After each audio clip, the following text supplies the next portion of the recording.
but to observe, what am I thinking? Especially when we're triggered. What am I thinking right now? Right now when I'm feeling annoyed or agitated, what's going on inside? If you can hold still for even just 2 minutes. Not while you're driving, please. If you're at work, go to the bathroom. If you have a door, shut it. Just sit quietly and observe what's going on in your thoughts and in your emotions. It's a brilliant way to use meditation. But he urges us to become that observer. He also talks about the power of practicing the feeling of the desire, which Holmes calls embodying. Practice the feeling. So sometimes I'll have you close your eyes and I'll ask you to picture something, and I will always ask you to feel it. Feel it. What's that feel like? You're already living in that perfect relationship. You're already living in that abundant prosperity. Feel it. Here he is proving it, that those feelings, if we practice them, they are powerful in creating it. He says the power of visualization in the brain is so strong that our imaginations can cause our physical bodies to react to a stimulus as if it were really happening to us. You know how you know that? Bite a lemon. Right now, bite a lemon. You feel it, don't you? You can bite a lemon and you feel that. That's your brain. You're not actually biting the lemon. It causes us to react as if it were happening. Because of this, we can use our imagination to practice experiencing the things we desire, not the things we don't desire. We spend too much time thinking and feeling what we don't want. Going back to what I said at the beginning, if it all begins with me, and all me is sitting in the room, we've got to practice thinking and feeling what we do want, not what we don't want, because we're going to keep creating more of it. And finally, Dispenza preaches gratitude, what he calls the ultimate state of receivership. When we feel grateful, we signal the universe that we are ready to accept the things we have requested. Give thanks before they happen. I could have been reading out of the science of my textbook just now.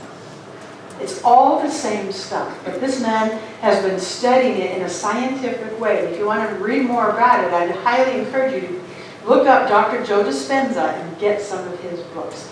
The Biology of Belief is one of them. And if you have the magazine, go back and read the article. He's reminding us that the way we interact with this universe is by choosing our thoughts, by visualizing all the good, and then by being grateful for it. And why does any of that work? Because we are rooted in the divine. And this is the way it works. The divine surrounds us and dwells us, and it's already ready to give us. Remember I said wake up? It's already here. It waits our recognition. And the way we wake up is by using these tools that he just got through saying. And that Ernest Holmes says day after day after day after day. We root ourselves in choosing our thinking. All right, now let me come back around to this whole idea of being rooted and give you one more vision. So you are using the creative soil, no different than every plant that's planted in the ground. You go in your backyard or your front yard or a park or anywhere, and you see the plants, and you see a myriad of types of flowers and trees, some big and some little. They're all rooted in the same soil. Some of the roots have adapted to go deep. Some of the roots have adapted to go wide. Some of the roots stay at the very surface where they get more sunlight. They've all adapted, but they're all using the same soil. And each one shows up above ground as something unique. That's us.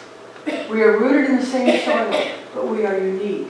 We pull from the Spirit what is ours to give. The sequoia tree doesn't compare itself to the rose bush or any other plant I can name. Right? This one is not comparing to that one. It's taking what it needs from the soil so that it may express itself.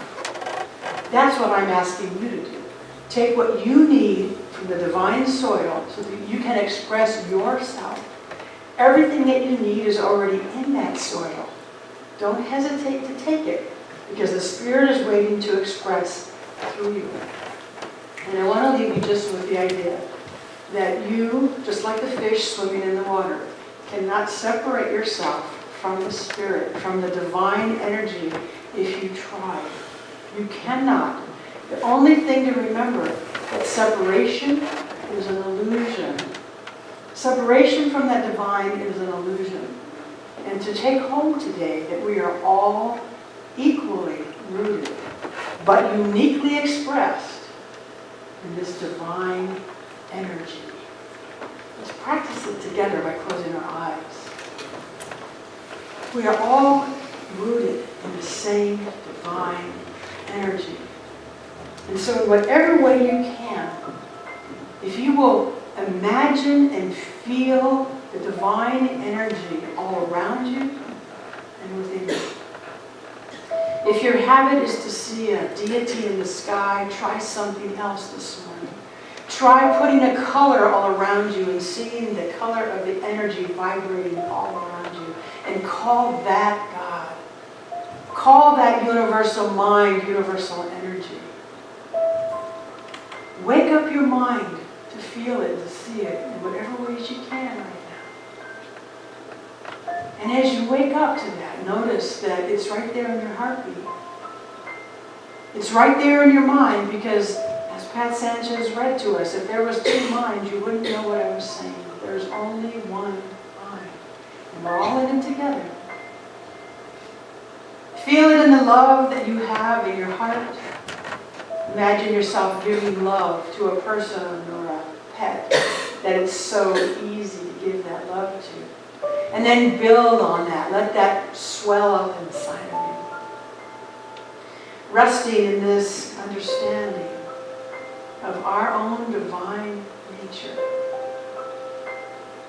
I know for us that we are all rooted in the same soil and we call upon intelligence in our own unique way. We allow the purpose of our uniqueness to shine forth in this world, that we give our blessings to others easily. And this week as we practice remembering that there is no separation, let us feel the divine within us. I know it for us. I know that whether we're feeling it or not, it is there. And I speak this word for us, knowing that we say yes this week in brand new ways.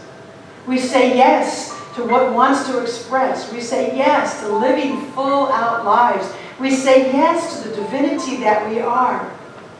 And I know that we choose from this place of yes. We choose from the yes. Every single one of us this week as we practice is up to the task of choosing something new and wonderful.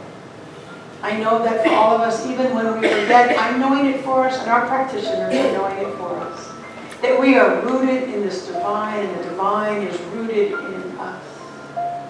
And it is awaiting our awakening.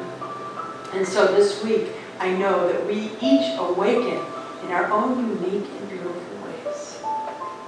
For this awakening, for this truth of who we are, for this divine rooting, I am grateful. I'm grateful in advance. I'm grateful for past and present and future. I am just grateful. And with gratitude, I release this word now into that spiritual law that can also only say yes. And so I let go, and I let it have its way through me. And so it is. And so it is. And so it is. And so it is. Yeah, we want to say that with passion, and so it is. Thank you.